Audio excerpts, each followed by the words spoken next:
Hello everyone, myself Rajni Kumari Gora, Assistant Professor Computer Science from Swami Vivekanand Government College Khetri. आज के इस video lecture में हम computer fundamentals and PC software के बारे में पढ़ेंगे। Computer fundamentals and PC software Shekhawati university के BA BSc first year vocational computer application subject का पेपर फर्स्ट है। आज के इस वीडियो लेक्चर में हम कंप्यूटर क्या होता है, कैसे काम करता है और इसकी क्या क्या कैरेक्टरिस्टिक्स हैं, इसके बारे में पढ़ेंगे।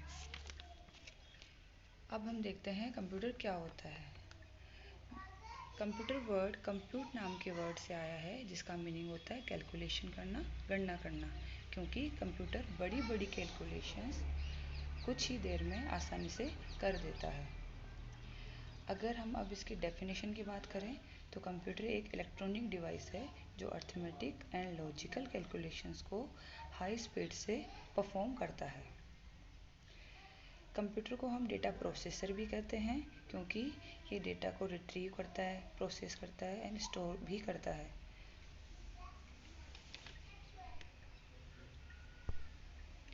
अब अभी मैंने बोला डेटा प्रोसेसर कहते हैं कंप्यूटर को, तो अब हम देखते हैं डेटा प्रोसेसिंग क्या होता है।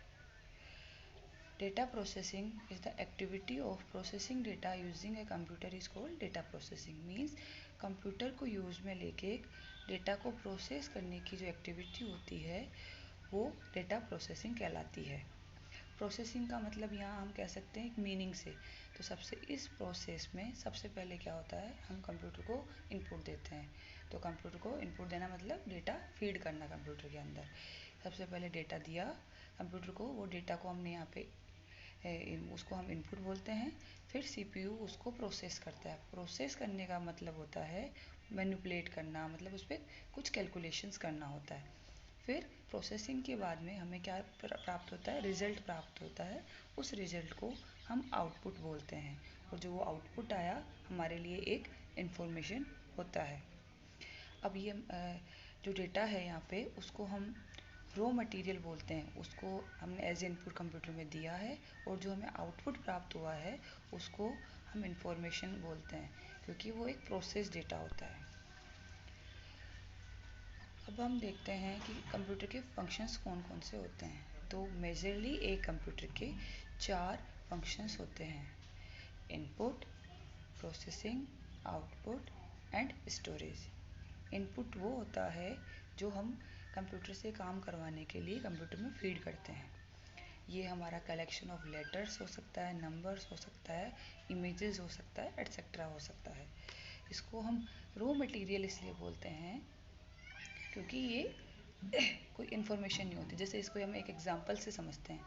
जैसे मैं कहती हूँ 100, तो यहाँ 100 एक रॉ मटेरियल है। क्यों? क्योंकि 100 का कुछ भी मीनिंग हो सकता है। जैसे कि 100 यहाँ पे किसी की एज हो सकती है, किसी स्टूडेंट का रोल नंबर हो सकता है, किसी कमरे का कमरा नंबर हो सकता है, तो कुछ भी हो सकता है।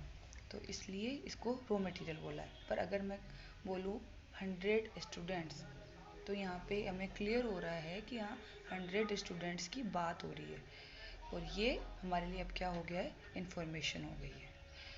अब हमारे जो फंक्शंस था उसकी बात करें, प्रोसेसिंग। जैसे अभी मैंने थोड़ी देर पहले बताया, प्रोसेसिंग होती है कंप्यूटर उसको मैनिपुलेट करता है। अब ये हमारा जो कैलकुलेशन का काम कौन करता है, सीपीयू, सेंट्रल प्रोसेसिंग यूनिट, जो एक्चुअली में कंप्यूटर का ब्रेन होता है।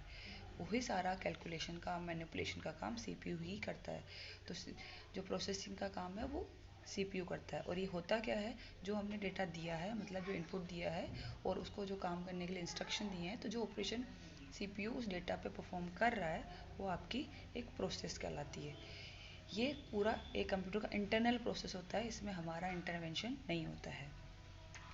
अब डेटा प्रोसेसिंग के बाद में हमारे को जो रिजल्ट प्राप्त होता है उसको हम बोलते हैं आउटपुट।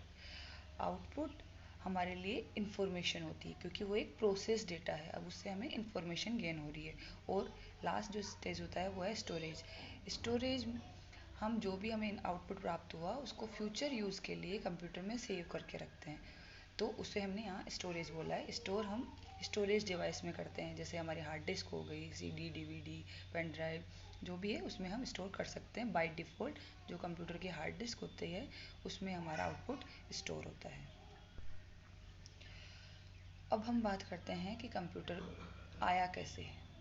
तो कंप्यूटर का आविष्कार किसने किया? कंप्यूटर का आविष्कार चार्ल्स बेबेज ने किया है, इसलिए उनको father of modern digital computer भी बोलते हैं। इन्होंने 1822 में एक डिफरेंस इंजन डेवलप किया था। इसके बाद में इन्होंने 1842 में फुल्ली ऑटोमेटिक एनालिटिकल इंजन का आविष्कार किया, जो arithmetic calculations, simple arithmetic calculations आसानी से कर देता था। यहाँ पे फुल्ली ऑटोमेटिक का मतलब होता है कि कंप्यूटर खुद ही काम करेगा, हमने सिर्फ इनपुट दिया है, उसमें ह्यूमन इंटरवेंशन की ज़रूरत नहीं होती है। अब हमारा जो नेक्स्ट इसमें टॉपिक आता है वो है कैरेक्टरिस्टिक्स ऑफ कंप्यूटर। मतलब कैरेक्टरिस्टिक्स का मतलब होता है विशेषताएं क्या क्या होती है कंप्यूटर की। तो यहाँ पे सबसे पहली जो हमारी विशेषता है वो है ऑटोमेटिक। ऑटोमेटिक का मतलब होता है कंप्यूटर को जो इंस्ट्रक्शन दिए गए हैं वो सारा काम वो खुद ही कर लेता है, उसमें हमारी ह्यूमन इंटरवेंशन मतलब मनुष्य के हस्तक्षेप की ज़रूरत नहीं होती। उसे हमें सिर्फ इनपुट देना है और उसको बताना है आपको ये काम करना है, तो वो ऑटोमेटिक ही कर लेता है। दूसरा होता है स्पीड। जो हमारा कंप्यूटर है वो डेटा प्रोसेसिंग का काम मीन्स जो CPU काम कर रहा है वो बहुत ही फास्ट स्पीड से करता है। जो ये स्पीड है इसको हम micro seconds, nano second, pico seconds में मेज़र करते हैं। ये बहुत ही कम टाइम होता है, जबकि एक इंसान उसी काम को बहुत टाइम से करता है। वो सेकंड, मिनट, आवर्स, घंटे, सालों लेता है उसी काम को कंप्लीट करने में। फिर आती है थर्ड कैरेक्टरिस्टिक्स आपके कंप्यूटर की, एक्यूरेसी। एक्यूरेसी का मतलब होता है काम बिल्कुल सटीक तरीके से करना, सही करना। तो जो भी मैंने कंप्यूटर को इंस्ट्रक्शन दिए हैं उसके अकॉर्डिंग वो सही से काम करता है, कभी भी वो गलती नहीं करता है। गलती तभी होती है जब हमने उसमें इनपुट देने में कुछ गड़बड़ किया है, या फिर जब कंप्यूटर को हमने बनाया, उसको डिज़ाइन किया था, तो उसमें जो प्रोग्राम दिया था उस प्रोग्राम को डेवलप करने के लिए डेवलप करते टाइम ही कोई मिस्टेक हो गई है। जबकि एक इंसान जो कब काम करता है तो उससे गलतियां होने के चांसेस ज़्यादा होते हैं। बहुत एक छोटा सा एग्जांपल में लेके देखते हैं। मान लीजिए मेरे को कोई कहता है कि 100 × 10 कितना होता है, तो मैं हो सकता है मेरा ध्यान कहीं और हो, या कुछ कहीं ध्यान और होने से मैं उसका टाइपिंग मिस्टेक कर दूँ या कुछ करूँ, तो मेरा एरर मैं आंसर दूँ कुछ गलत, जबकि होना चाहिए था 1000। जबकि हमारा कंप्यूटर क्या करेगा, उस काम को हमेशा, अगर हमने इनपुट में मिस्टेक नहीं की है तो हमेशा सही से ही करता है, आउटपुट सही ही आएगा। फिर आता है डिलीजेंस। डिलीजेंस का एक नॉर्मल मीनिंग होता है मेहनती, एक तरीके से कह सकते हैं। तो हमारा कंप्यूटर क्या होता है, मेहनती होता है। मतलब वो बिना थके, बिना बोर हुए और लैक ऑफ कंसंट्रेशन मतलब पूरा ध्यान में रखते हुए काम कर सकता है। वो घंटों सालों तक काम कर सकता है बिना किसी एरर के। जबकि एक इंसान एक ही काम को जब बार बार करता है तो वो बोर होने लग जाता है, थक जाता है, उसकी कंसंट्रेशन पावर कम हो जाती है। तो कंप्यूटर डिलीजेंस की कैरेक्टरिस्टिक्स रखता है। फिर आता है वर्सेटिलिटी। वर्सेटिलिटी का मतलब होता है सारे काम कर सकना, मतलब ऐसा नहीं हो कि एक ही फील्ड में वो मास्टर है। कंप्यूटर डिफरेंट डिफरेंट टाइप के काम आसानी से कर सकता है, जबकि एक इंसान एक ही फील्ड में मास्टर होता है। फिर आता है पावर ऑफ रिमेम्बरेंस, मीन्स याद रखने की क्षमता। तो कंप्यूटर के जो याद रखने की क्षमता होती है वो बहुत ज़्यादा होती है, और वो किसके थ्रू होती है, जो हमारी स्टोरेज डिवाइसेस जैसे हार्ड डिस्क वगैरह होती है उसके थ्रू होती है। तो ये जब भी इसको फ्यूचर में ज़रूरत पड़ती है तो वहाँ से डेटा को फैच करके अपना काम करता है। जबकि एक इंसान की जो पावर ऑफ रिमेम्बरेंस होती है वो लिमिटेड होती है, वो कुछ ही टाइम तक उसको याद रख पाता है, बाद में वो भूल जाता है। फिर नेक्स्ट है नो IQ। अब ये थोड़ा हम कह सकते हैं जो कंप्यूटर कैरेक्टरिस्टिक्स है ये नेगेटिव वे में है, कि उसकी IQ नहीं होता, मतलब बुद्धिमत्ता कंप्यूटर में नहीं होती है।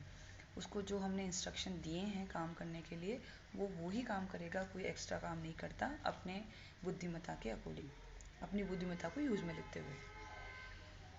जबकि एक इंसान अपने बुद्धिमत्ता से भी अच्छे से काम कर सकता है। फिर आता है नो फीलिंग, मतलब कंप्यूटर में कोई भावनाएं नहीं होती है। कंप्यूटर सिचुएशंस के अकॉर्डिंग डिसीजन नहीं ले सकता, उसको जो इंस्ट्रक्शन हमने दिए हैं उसी के अकॉर्डिंग वो काम करता है। आज के लेक्चर में इतना ही। Thank you.